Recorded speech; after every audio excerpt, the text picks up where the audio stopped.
Hello students, मैं दीपांशु गुप्ता आप सभी का फ्यूचर एकेडमिक क्लासेस के ग्रामर क्लासेस में हार्दिक स्वागत करता हूं तथा आज मैं डे 1 की क्लास में आपको इंग्लिश ग्रामर की कुछ ऐसी बेसिक नॉलेज बताऊंगा जिसको आप सीख के पढ़ के एक इंग्लिश के लिए अच्छी इंफॉर्मेशन ले सकते हैं, जिसे हम सिंपल लैंग्वेज में जनरल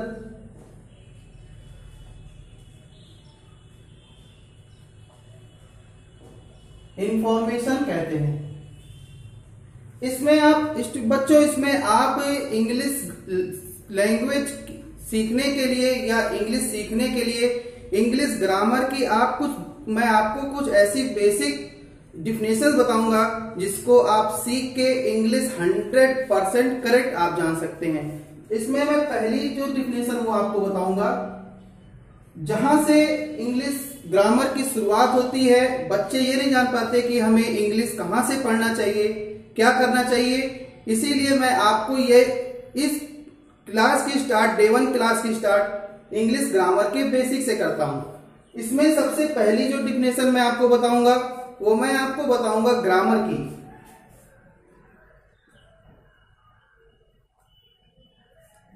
ग्रामर की क्या डिफिनेशन होती है, कैसे पढ़ते हैं। देखिए, डिफिनेशंस तो बेसिक की नॉलेज में बहुत है, लेकिन मैं आपको वो डिफिनेशन बताऊंगा जो बहुत ही इंपॉर्टेंट है इंग्लिश सीखने के लिए। नेक्स्ट जो डिफिनेशन मैं आपको बताऊंगा वो मैं आपको बताऊंगा वर्ड की।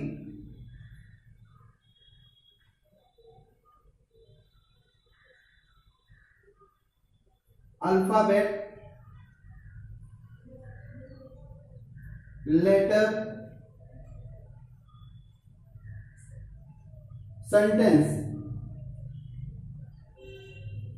बच्चों, इंग्लिश को अच्छे से सीखने के लिए इन डिफिनेशंस को आपको एक बार पढ़ना पड़ेगा। और आपसे एक रिक्वेस्ट और है कि आप मेरे साथ एक नोट ले लीजिए, अपनी एक कॉपी ले लीजिए और सभी डिफिनेशन को अच्छे से नोट कर लीजिए। हो सकता है आपको अभी तक किसी ने इन सब टॉपिक की डिफिनेशन को ना बताया हो। फिर मैं आपको नेक्स्ट जो डिफिनेशन बताऊंगा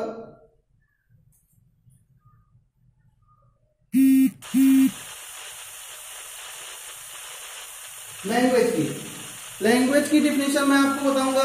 ऐसे ही मैं आपको सभी टॉपिक की डिफिनेशन को बताता जाऊंगा और आपको धीरे धीरे सबको समझाता जाऊंगा।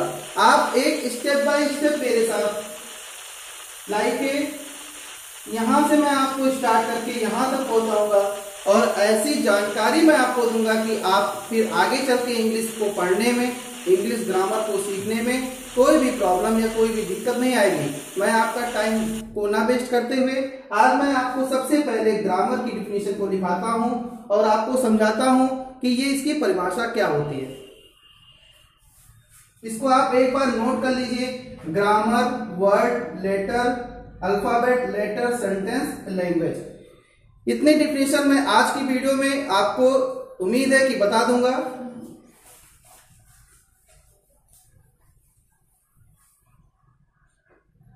तो चलिए स्टार्ट करते हैं। सबसे पहली जो डिफिनेशन है, मैंने आपको लिखा भी दिखाया भी।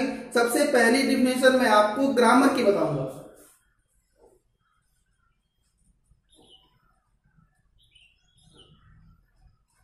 जिसको हम हिंदी में व्याकरण कहते हैं।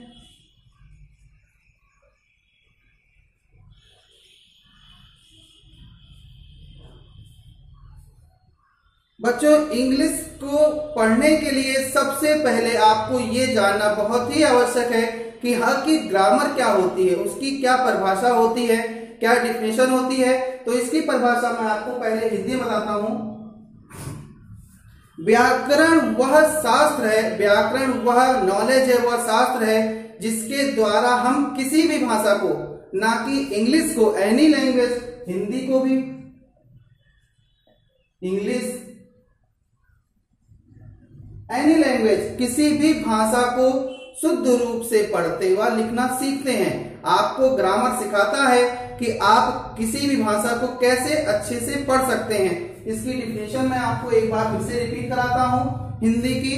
कि व्याकरण वह शास्त्र है जिसके द्वारा हम किसी भी भाषा को शुद्ध रूप से पढ़ते व लिखते हैं। इंग्लिश की डिफिनेशन को मैं बोर्ड पे लिख देता हूं। The grammar is the rules of language which teach us how to read or write any language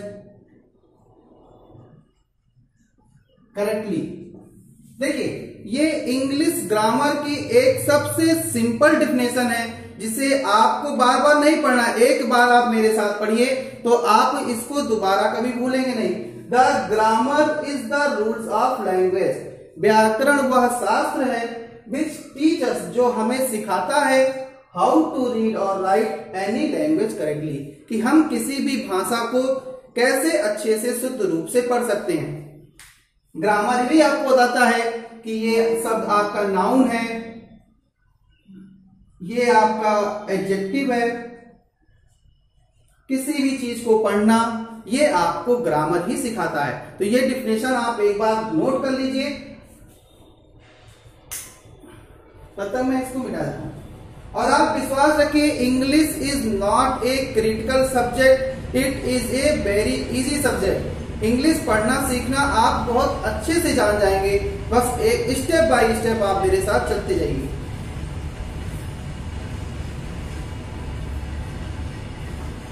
student, जो इसकी जो नेक्स्ट टॉपिक है, जो इसकी नेक्स्ट डिफिनेशन है, वो मैं आपको बताऊंगा लेटर की, क्योंकि लेटर आपको अभी तक यही बताया गया होगा कि इंग्लिश अल्फाबेट में 26 होते हैं, ये A to Z होता है, लेकिन इसकी किसी ने आपको परिभाषा नहीं बताई होगी। मैं इसकी डिफिनेशन आपको आज बताता हूं।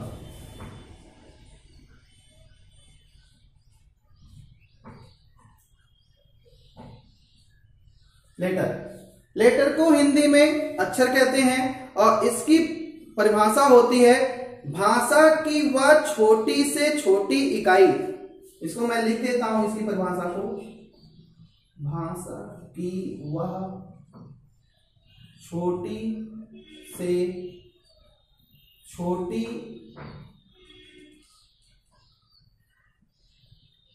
इकाई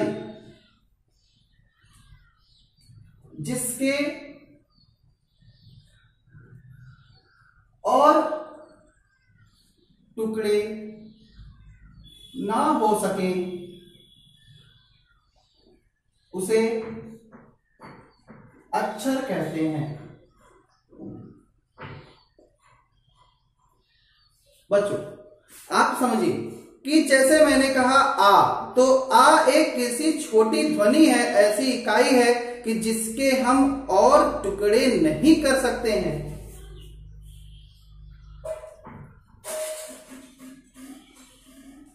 भाषा की वह छोटी से छोटी ध्वनि जिसके और टुकड़े ना किए जा सके उसे हम क्या कहते हैं? अक्षर कहते हैं। इसकी इंग्लिश में डिफिनेशन होती है a sound of language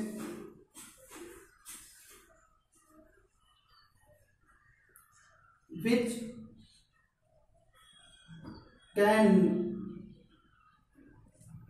cannot divided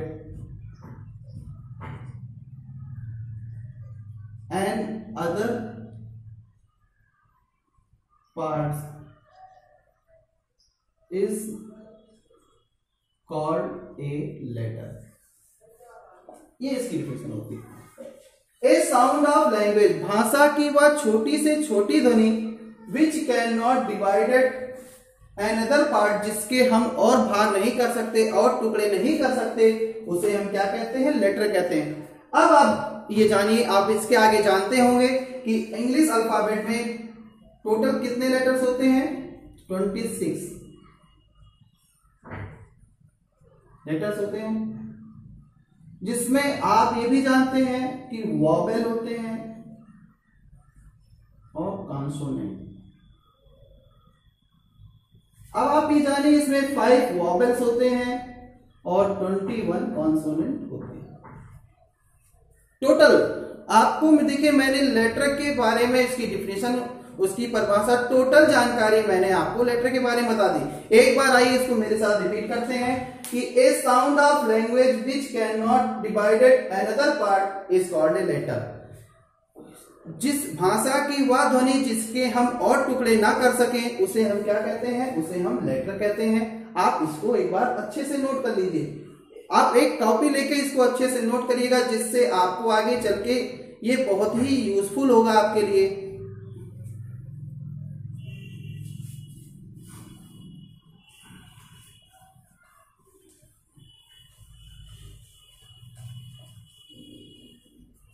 okay friends, अब मैं आपको लेटर के बाद जो थर्ड सबसे मोस्ट इंपॉर्टेंट डिफिनेशन है वो है वर्ड की। वर्ड की डिफिनेशन आप खूब अच्छे से 1-2 बार पढ़ लीजिएगा। मुझे उम्मीद है कि आपको ये खूब अच्छे से आ जाएगा। नेक्स्ट डिफिनेशन जो है वो वर्ड की है, जिसे हम हिंदी में शब्द कहते हैं। देखिए, जैसे इसकी आवश्यकता जानते हैं, इसकी आवश्यकता सबसे ज्यादा पड़ती है एकेडमिक क्लासेस में, क्योंकि जब आपका लिख के आता है कि right an essay into 250 words, जैसे लिख के आ गया एसे 250 वर्ड्स, तो आप बच्चे ज्यादातर यही जान पाते हैं कि वर्ड्स कैसे उसको ढूंढेंगे, कैसे लिखेंगे, क्या लिखेंगे कि वो वर्ड्स हो जाएगा। इसीलिए मैंने आपके सामने इसकी डिफिनेशन को रखा है। वेरी सिंपल डिफिनेशन है इसकी। अक्षरों का ऐसा समूह जिसका कोई सार्थक अर्थ हो सके, होता हो, उसे हम क्या कहते हैं, शब्द कहते हैं। इसकी डिफिनेशन आप हिंदी में बोल रहा हूं, नोट कर लीजिए कि अक्षरों का ऐसा समूह, अक्षरों का ऐसा समूह जिसका कोई सार्थक अर्थ निकल सके, उसे हम क्या कहते हैं, वर्ड कहते हैं। और इंग्लिश की डिफिनेशन को मैं आपके सामने बोर्ड पे लिख देता हूं। A group of letters which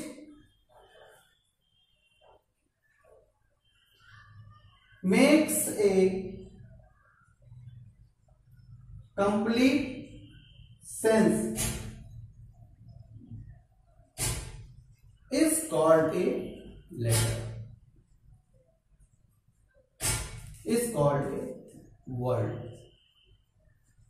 एक ग्रुप ऑफ लेटर, मैंने आपको बताया हिंदी में लेटर मतलब अक्षर होते हैं। एक ग्रुप ऑफ लेटर, अक्षरों का ऐसा समूह, विच मेक्स ए कंप्लीट सेंस, जो पूरी आपको उसका अर्थ बताता हो, वो इज कॉल्ड ए वर्ड। उसे हम क्या कहते हैं, अक्षर, शब्द कहते हैं। फॉर एग्जाम्पल, छोटा सा एग्जाम्पल पहले मैं आपको समझाता हूं। जैसे मान लीजिए मैंने कुछ लिखा, अब आप बताइए क्या ये शब्द, ये जो लिखा हुआ है, क्या आप इसे शब्द कहेंगे? नहीं, ये शब्द नहीं है। क्यों? क्योंकि हाँ, इसमें जैसे देखिए लेटर ग्रुप में है, एक साथ लिखा गया है, लेकिन इसका कोई सार्थक अर्थ नहीं है, इसीलिए ये आपका लेटर, इसीलिए आपका वर्ड ये नहीं है। अब जैसे मान लीजिए मैंने एक शब्द लिखा ब्यूटीफुल, अब इस पे आप फोकस करिए, इस पे देखिए, देखिए मैंने कितने लेटर लिखे हैं, 1 2 3 4 5 6 7 8 9 10 अक्षरों का ये एक समूह है, और इसका एक अच्छा सा सार्थक अर्थ निकलता है। इसका अर्थ होता है, इसीलिए बच्चों, स्टूडेंट्स, ये आपका एक अक्षर है, ये आपका एक शब्द है, ब्यूटीफुल। लाइक फिर एग्जांपल हुआ कैमल, डॉग, कोई भी शब्द आप ले लीजिए जिसका हम सार्थक अर्थ निकाल सके, उसे हम क्या कहते हैं, वर्ड कहते हैं। ये इसकी डिफिनेशन होती है। आइए एक बार हम इसको रिपीट करते हैं कि a group of letter which makes a complete sense is called a word. सब अक्षरों का ऐसा समूह जिसका एक सार्थक अर्थ निकलता हो उसे हम क्या कहते हैं, उसे हम शब्द कहते हैं।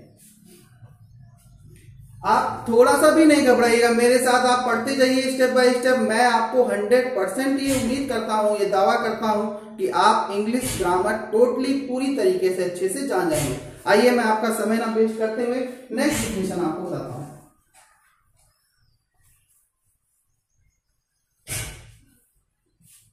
बच्चों जो वर्ड के बाद नेक्स्ट डिफिनेशन जो आती है वो इससे ज्यादा इंपॉर्टेंट है वर्ड से, उसे हम क्या कहते हैं, सेंटेंस कहते हैं।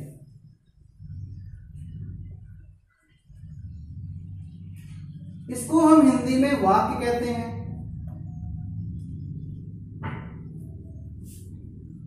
इसकी परिभाषा और वर्ड की परिभाषा में हल्का सा डिफरेंस होता है। इसमें शब्दों का समूह होता है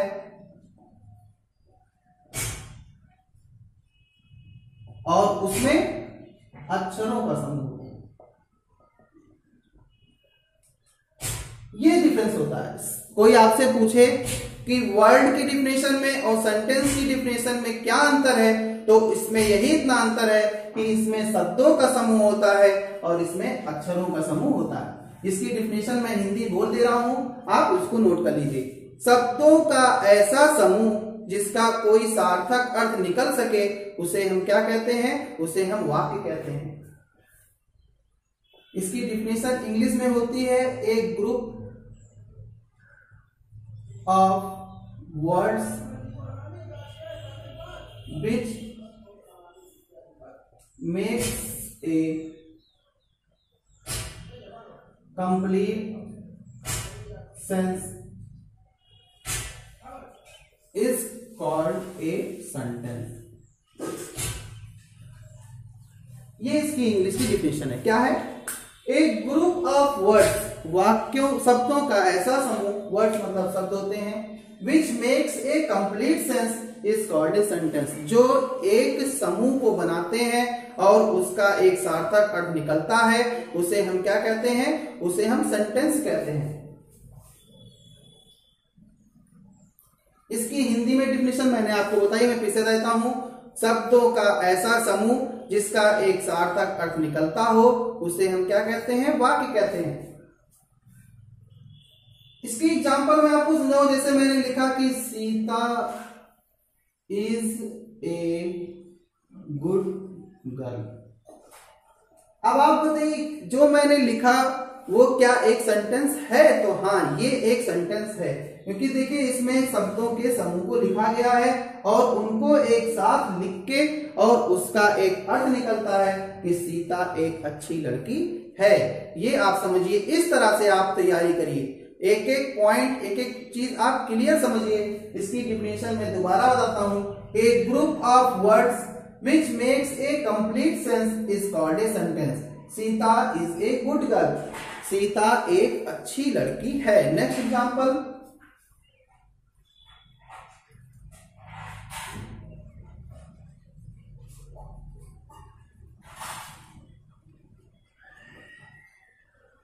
अब मैं आपके सामने जो भी लिख रहा हूं वो सब आपका एक तरह से सेंटेंस है।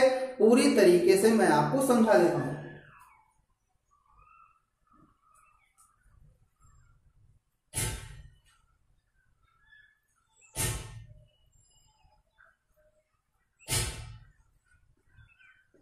देखिए एक बार, आइए मेरे साथ इसको एक बार रिपीट करते हैं कि a group of words which makes a complete sense is called a sentence. देखिए दोस्तों, डिफिनेशन इसकी बहुत है, लेकिन जो मैंने आपको सबसे ज्यादा इंपॉर्टेंट डिफिनेशन थी वो मैंने डे 1 की क्लास में आपको बता दिया, और थोड़ा सा आप इसको एक बार रिपीट करेंगे तो आपको सभी चीजें अच्छे से याद हो जाएगी। अब मैं आपको एक छोटा सा डिफिनेशन और बताता हूं, उसको आप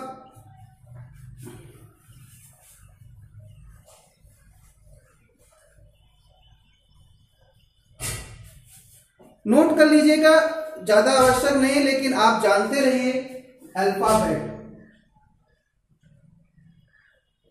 जिसे हम हिंदी में वर्णमाला कहते हैं। इसकी परिभाषा होती अक्षरों का क्रमबद्ध सारणी। अक्षरों की क्रमबद्ध सारणी को हम क्या कहते हैं? वर्णमाला कहते हैं। मतलब अगर जो अक्षरों को हम एक सीरियल से, एक क्रम से लिखते हैं तो उसे हम क्या कहते हैं? जैसे मान लीजिए मैंने लिखा ABCDEF तक। आपके सामने देखिए ये एक तरीके से एक सीरीज में हो गया, एक क्रमबद्ध तरीका हो गया कि हाँ ए के बाद हम बी लिखेंगे, उसके बाद सी। ये इसी यही होती है आपकी वर्णमाला। ज्यादा इंपॉर्टेंट डिफिनेशन नहीं थी लेकिन मैंने आपको बता दिया।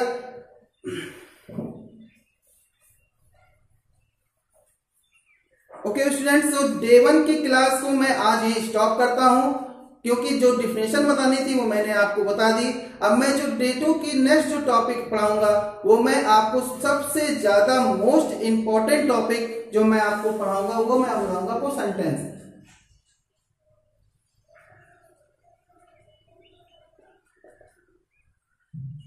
सेंटेंस किसे कहते हैं, ये कितने प्रकार के होते हैं, इनको कितने भागों में बांटा गया है, किस तरह से हम अफर्मेटिव को निगेटिव में चेंज करेंगे, ये सब बातें मैं आपको नेक्स्ट क्लास में बताऊंगा।